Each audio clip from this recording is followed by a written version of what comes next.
Le musée de la poste égyptienne raconte l'histoire de cette poste dès sa création en 1886 et jusqu'à nos jours. Ce musée est situé place Al-Ataba, au siège de la poste. Il a été inauguré avant l'organisation de la 10e conférence internationale de la poste qui a eu lieu au Caire en 1934. L'idée de la création de ce musée remonte au roi Fouad Ier.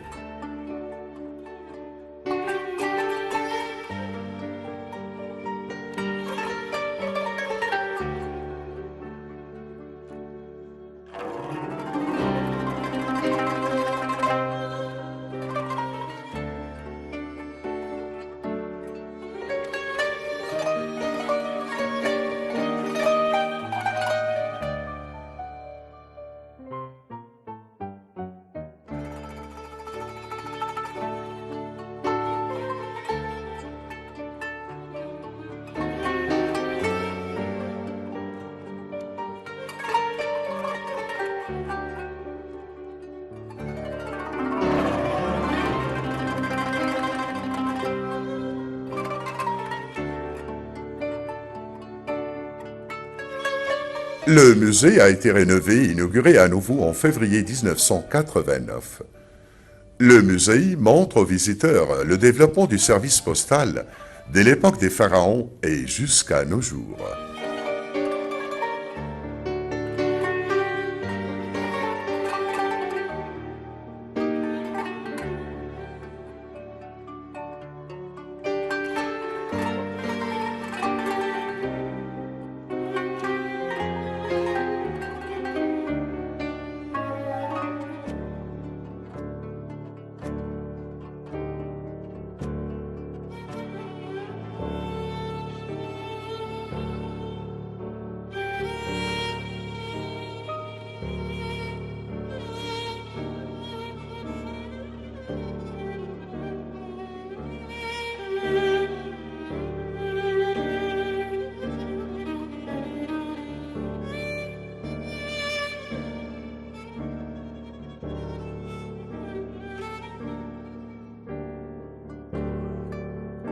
Le musée dans sa forme actuelle se compose de deux parties, la salle principale et la petite salle.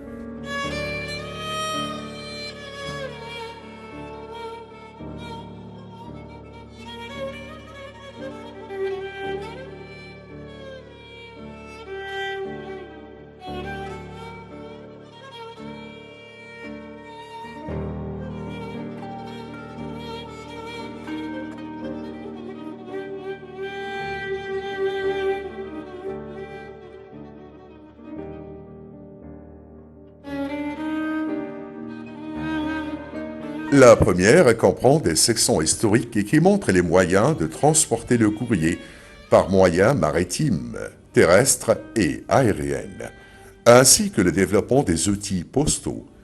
Il y a aussi une section pour les documents et les statistiques.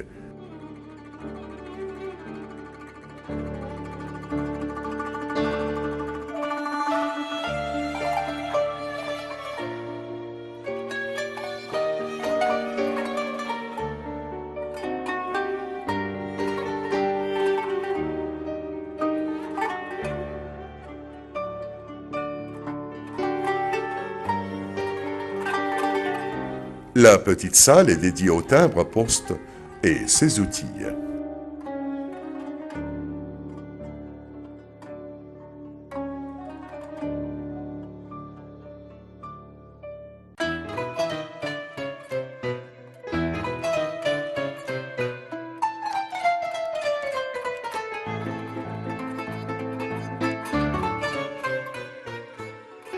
En parlant des sections du musée, nous allons découvrir la section historique. Elle raconte l'évolution de l'écriture et de la lettre à travers les différentes époques, en exposant des objets comme le tableau de Narmar et les encriers de l'époque pharaonique, romaine et copte. Elle comprend également des papyrus, des statues de scribes de l'époque des pharaons, ainsi que d'anciennes lettres de différentes époques.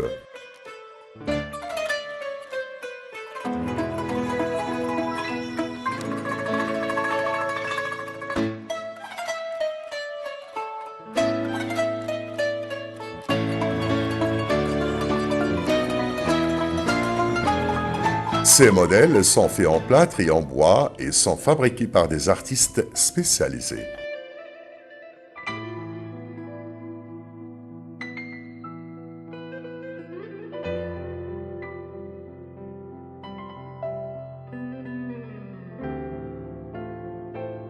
Le musée renferme de nombreux modèles d'anciennes lettres, comme celle du soldat romain. La lettre a été écrite sur la tête du soldat romain après qu'il soit rasé les cheveux. Il voyageait vers le pays destinataire. Après avoir parcouru la distance du voyage, et en arrivant, le soldat s'est rasé à nouveau les cheveux pour que la lettre puisse être lue.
Les sections du musée de la Poste sont les suivantes.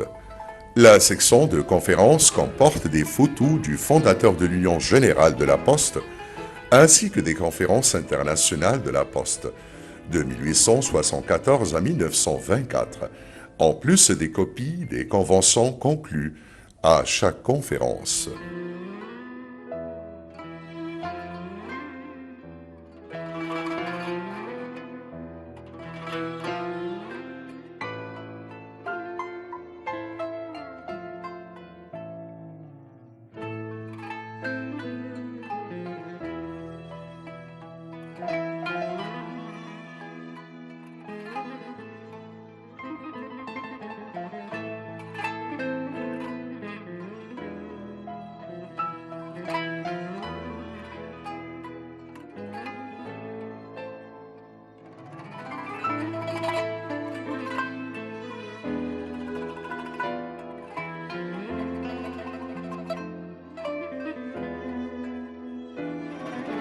La section des outils de la Poste montre un certain nombre de mesures de poids, de sacs, de portefeuilles de timbres postaux, de compresseurs, du zinc, d'anciens tampons et d'autres modernes de boîtes à lettres mécaniques et normales.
La section des vêtements accueille différents genres d'uniformes portés par les grands fonctionnaires, les directeurs des départements, les facteurs, en plus de différents badges en tissu et en cuivre.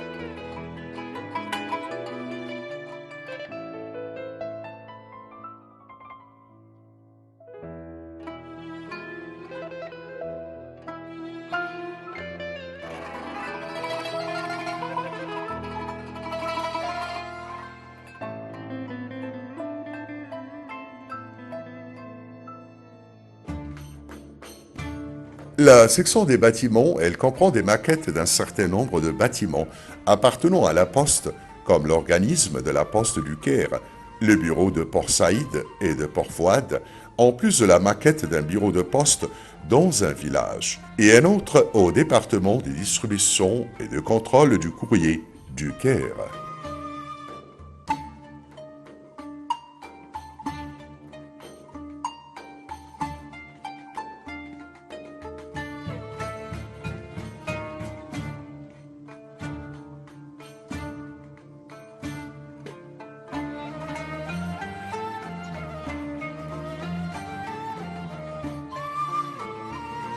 La section des cartes et des statistiques renferme des cartes, des graphiques et des statistiques montrant l'évolution du travail au sein de l'institution, notamment le courrier avec avis de réception, le courrier normal et les mandats internes et externes, ainsi que les colis.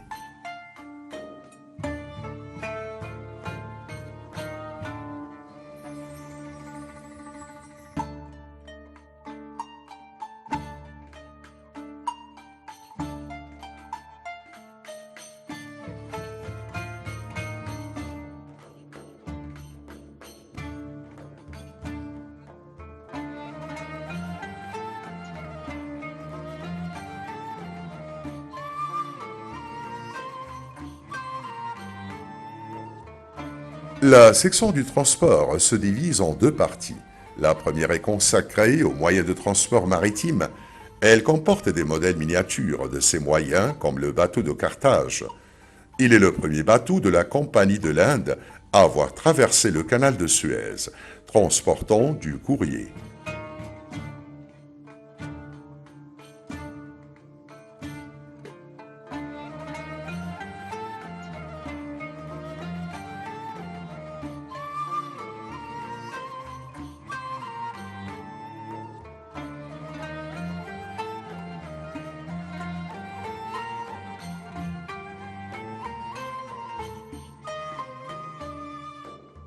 La seconde renferme les moyens de transport terrestre, comme les véhicules tirés par les chevaux.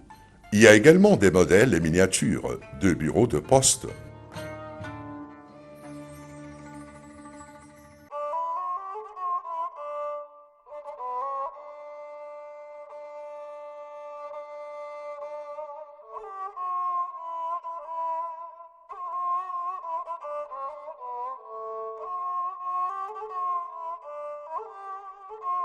Une autre section est consacrée à la poste aérienne.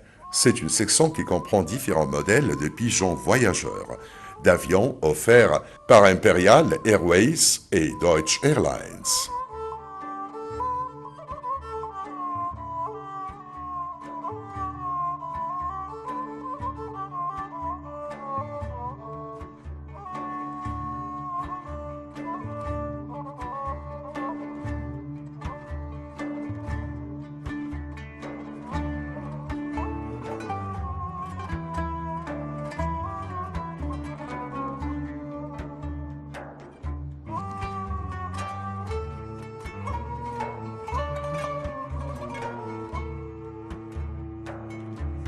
La section renferme également un modèle de la première lettre reçue à Alexandrie, venant de Londres le 17 août 1929, et la première lettre envoyée par la poste aérienne d'Égypte à Karachi, par voie aérienne.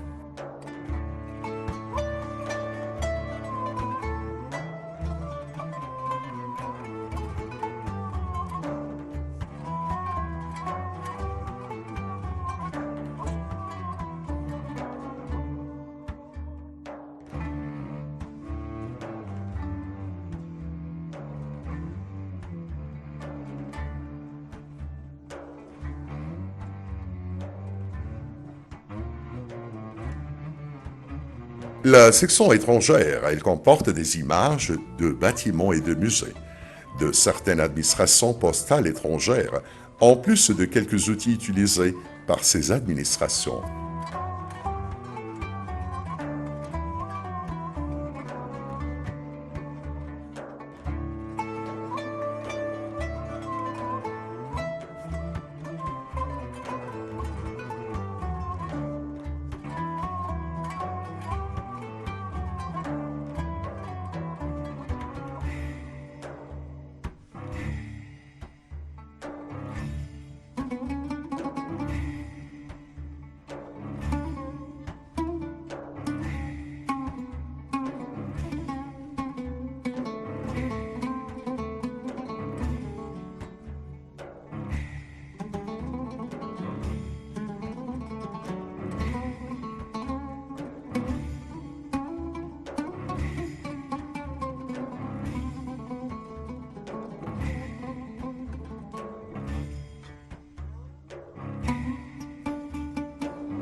La section des timbres, elle comprend un certain nombre de collections de timbres égyptiens étrangers, ainsi que des plaques montrant les étapes d'impression des timbres à l'organisme des mesures.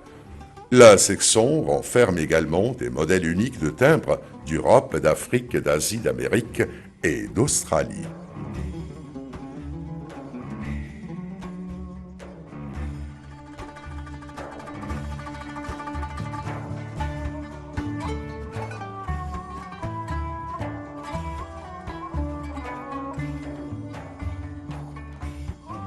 L'Égypte est le premier pays de la région arabe à émettre des timbres.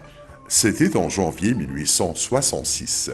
Sous le règne du Khedive Ismaïl, il a émis 7 timbres, représentant tous une pyramide avec un soleil au-dessus.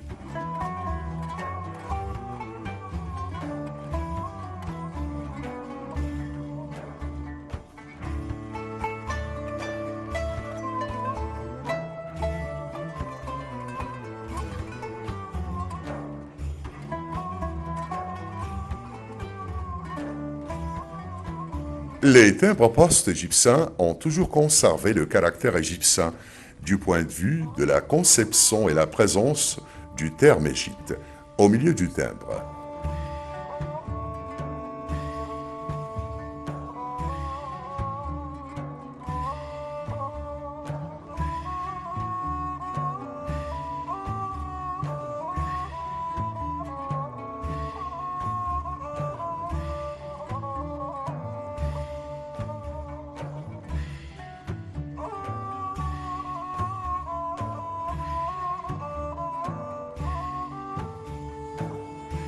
Quatre types de timbres sont exposés. Le premier type est celui des timbres locaux à caractère pharaonique, islamique ou copte. Le second est les timbres internationaux émis en 1926.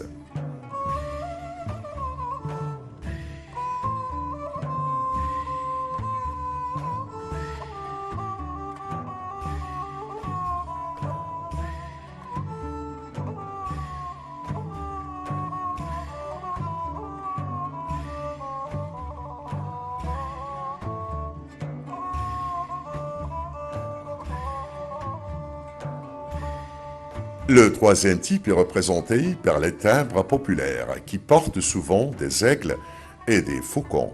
Ils sont utilisés pour la communication entre les institutions gouvernementales.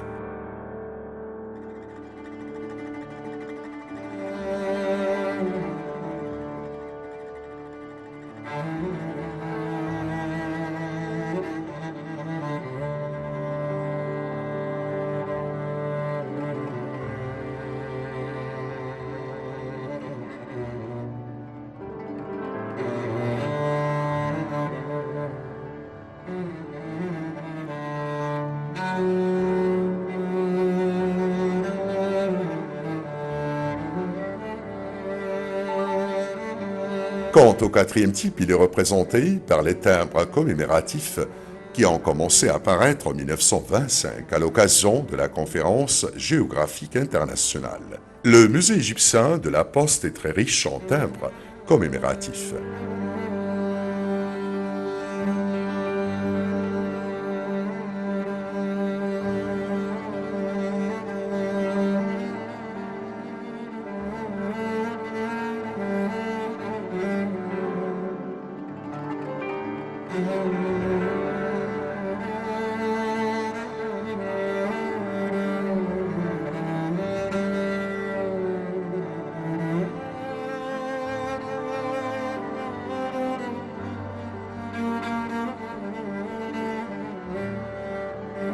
Il en a un nombre infini, avec notamment des portraits de personnalités célèbres dans divers domaines, en plus d'un grand nombre d'événements qui ont marqué l'histoire de l'Égypte, comme l'intronisation du roi Farouk, les réalisations de la Révolution de juillet et la guerre d'octobre.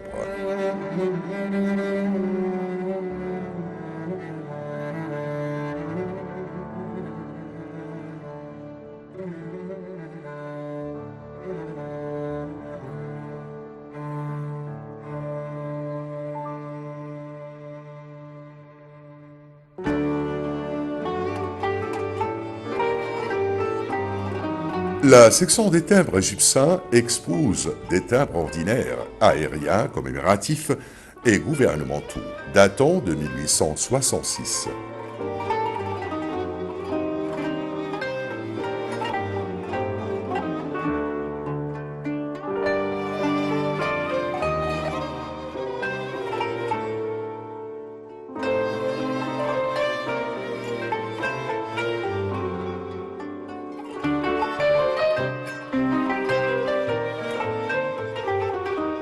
Dans ces timbres, il y a des portraits de dirigeants comme le Khedive Ismaïl et le roi Farouk. Ces portraits se caractérisent par leur splendeur. Ces timbres sont extraits de peintures à l'huile et créés par des artistes européens incarnant des membres de la famille de Muhammad Ali.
Malgré le déclin du courrier traditionnel avec l'avènement du troisième millénaire, il ne reste que le transfert des colis postaux et la correspondance officielle.